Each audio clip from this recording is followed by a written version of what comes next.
Allohim, meni hech qanday mashaqqatsiz, pok, halol, keng rizq bilan rizqlantir.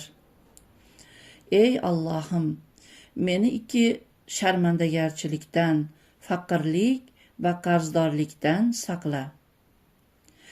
Ey Allohim, so'rovchilaring rizqini beruvchi Razzoq, ey rahmdillarning rahmdili, ey qudrat egasi, ey yordam beruvchilarning eng yaxshisi, ey mo'minlarning voliyi, ey yordam so'rovchilarga yordam beruvchi zot, sengagina ibodat qilaman va sendangina so'rayman.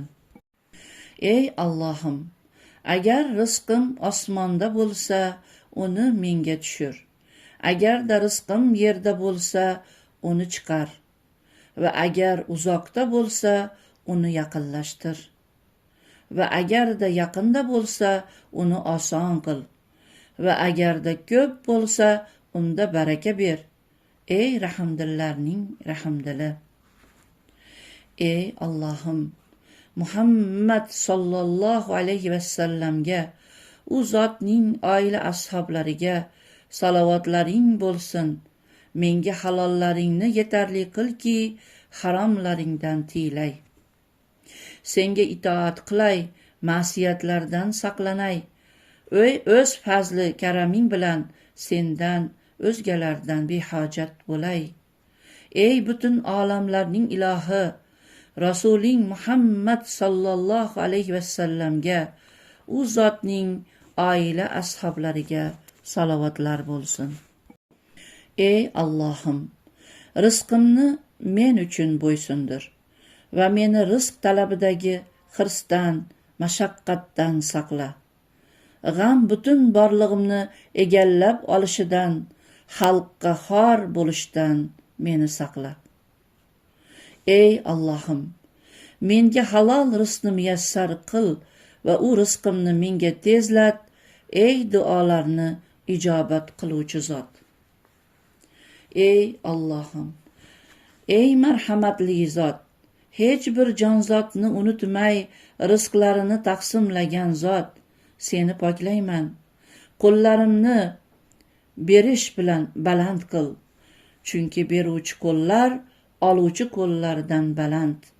Sengina har bir ishga qodirsan. Ey Allohim, meni hech kimning minnatisiz rizqlantir, toki menga hech kim rizqimda minnat qilmasin. Ey rahmdillarning rahmdili, sening rahmating bilan oxiratda hech mashaqqat menga yetmasin. Amin. Arafa kunida musulmonlar uchun o'qiladigan duolar guldastasi.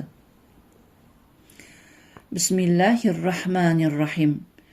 Ey Allohim, musulmonlar va muslimalarni, mo'minlar va mo'minalarni, ulardan tiriklarini va o'lganlarini o'zing kechir.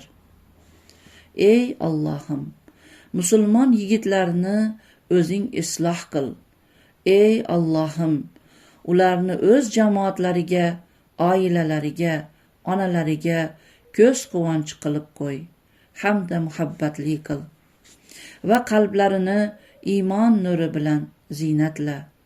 Ularga kufrni, fisqni, isyonni xunuk ko'rsat.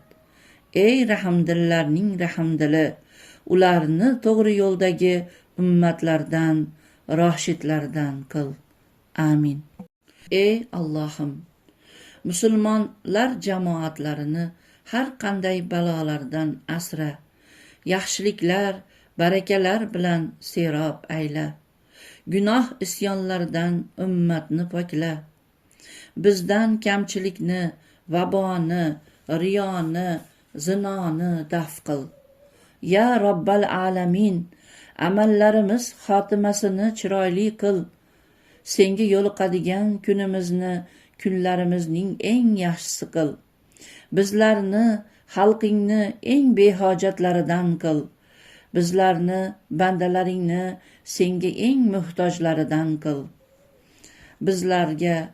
Bizlarni tug'yonga olib bormaydigan boylik ber toki boylik bizlarni haddan oshirmasin. Bizlarga sog'lik berki, beparvolikka sabab bo'lmasin. O'z fazling bilan o'zingdan, o'zgalardan bizlarni g'ani et. Ey Allohim, jamiki vafot topgan, sening vahdoniyatingga, ya'ni yolg'izligingga shahodat keltirgan, payg'ambarlaringning risolatiga shahodat keltirgan va shu iymon bilan vafot topgan musulmonlarni va muslimalarni kechir. Ularni mag'firat qil, ularga do'zaxdan ofiyat ber, ularning tushgan joylarida hurmat ber, kirgan joylari bo'lmish qabrlarini keng qil. Ey Allohim, ularning qabrlarini jannat bog'laridan bir bog' qilki, do'zax chuqurlaridan bir chuqur qilma. Ey Allohim, ularga qabr vahshatlaridan rahm qil, tirilish kunida ularni amin qil, ularni yaxshiliklar bilan mukofotla, gunohlarini kechir, qabrlarini nurli, ziyoli, keng, sururli qil, ularni lahatdorliklaridan abadiy jannating bog'lariga ko'chir. Amin.